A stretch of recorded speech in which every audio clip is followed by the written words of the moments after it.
What's up, guys? Alex Hoddle here, instinctreport.com. I'm going to talk about government and its relationship with money and how it interfaces with the people. So, government obviously historically has represented physical tyranny. Soviet Union, Nazi Germany, all that. And both of those were revolved around money, which government is a slave of, because money represents a mental tyranny.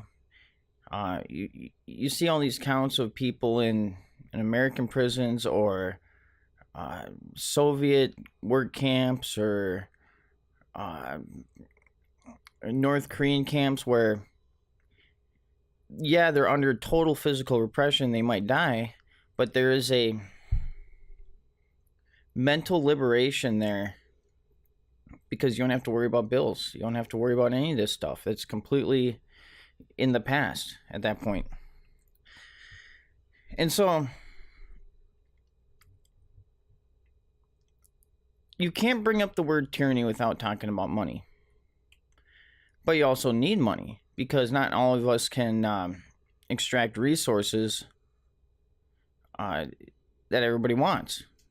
Like, where I live in Minnesota, I can't harvest bananas from the woods because they don't grow here. It's the most popular fruit in the world. So, most people don't know what's behind money, like what goes into it, the people behind it, and everything. Is very convoluted. It's meant to be very vague and confusing and have a bunch of jargon. But I think it's definitely such a relevant topic, as much so, and they're unelected. And it's such a relevant topic, probably more relevant than government in itself. Because how we deal with money in America and every other country is you have a monopoly of it. You have a monopoly of money. There's only one money that we can use. Sure, you can trade some things, you can use gold, but you can't pay taxes in gold, which is ridiculous. We're starting to see cryptocurrency kind of peeking its head up into the anti-monopolization of money, which is a very good thing. I think in Arizona you can pay your state taxes in Bitcoin. And so that brings up a whole nother topic, where why cryptocurrency is so important. I'm not saying you should invest in it or it's going to go up. This isn't one of those videos, or go down. This isn't one of those videos. But the concept of cryptocurrency is so important because it gives some competition into the monetary system and how we go about money. And it'd be a much more brainy process too, that a whole other topic that you'd have to wrap your head around. But that's what's needed to happen to break from a tyranny of money. Now, what comes with the tyranny of money? Well, obviously you have materialism, which if you're of the Eastern bent, in which most of these kind of yuppies, they kind of cling to this Buddhism. They'll have like a little Buddha statue, but one of the key tenets of Buddhism is not having any possessions. I mean, just look at what John Lennon said: no possessions, blah blah blah. And there's a reason for that, because when you start wanting things, then you start to get greedy, you start to get entitled, you start seeing people more as tools, instead of individuals, human beings with their own soul and consciousness and everything. But I think that's no possessions is more of a fantasy thing. And then you can start saying that, making excuses for like Soviet communism, saying, no, you don't need any possessions. Oh, forget it.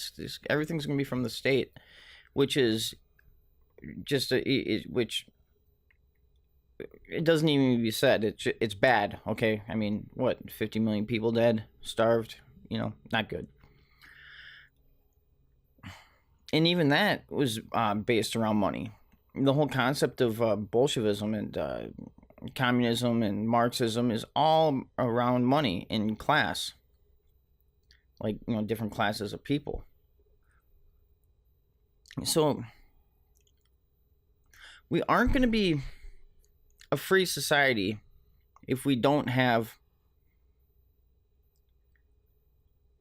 a competitive, different types of money out there. And even the chances of the individual to come up with their own type of money. Again, I'm not saying it's going to be an easy process. It's going to be a craft. But you can do that with Bitcoin and and make up your own cryptocurrency off of that. The code of Bitcoin, and kind of tweak it a little bit and call it Buttcoin or something. I don't know. And this isn't, I'm not trying to advertise for cryptocurrency here, but here we're starting to see the anti-monopolization of money, which I think would be a complete change for humanity. So there's some food for thought for you guys, because you can't say we're a free society with only having one money and being obsessed with money in of itself. And what does money do to a society? At least a one single money like we have now. It makes everybody chase this one money. So now you have a whole country, supposedly the freest country in the world, chasing this one money. Sure, you can express yourself freely. I mean, despite all this big tech stuff from billionaires, trillion-dollar companies, the richest companies in the world, and some of the richest people in the world. So there's, kind of some problems there when it comes to free speech and stuff. But you can express yourself freely. We have these freedoms of self-defense, guns and everything, which is so important. But you're going to have this mental tyranny, this mental slavery of this stranglehold on your consciousness because of money. So how many more ideas would you come up with? How many unshacklings would your brain have if you didn't need money? Because with money you get prestige, and if you're unprestigious, you're going to be lower classed. If you can't pay your bills, you'll be put out on the street. You're going to have your car repossessed. You're gonna have your lights shut off. And how are you gonna make friends that way when their goal is to chase money too?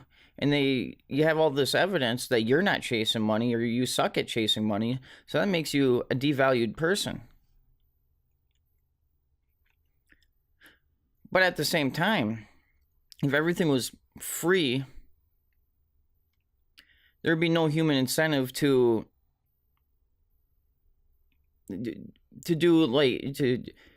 be successful, to chase their dreams. So there's kind of a paradox there. Money does bring, to some extent, people to have their dreams chased, to chase their dreams.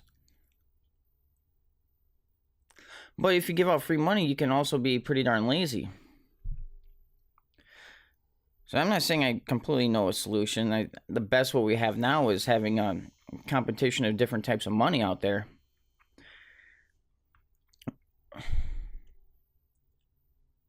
But, even then, there's going to be maybe this mental stranglehold around money. And I don't think humanity is meant to be mentally strangled by one thing, money. But at the same time, I think just from our instinctive abilities, money came to be as a thing. So we're already chasing what money was, or what would have been money before money was invented or conceptualized. So I bring some more food for thought. See, I'm thinking as I'm going here too. So this is kind of an impromptu video of some thoughts I had. But We should not give so much weight to money. We should not be so dependent on money.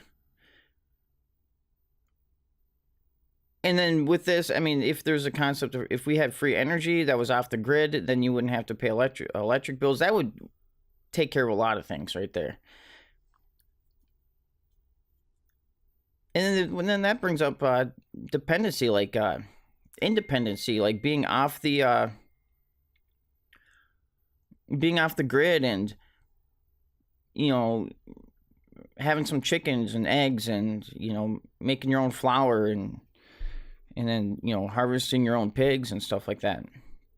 Anyway, food for thought for you guys: the relationship between government and money, and their relationship with the people.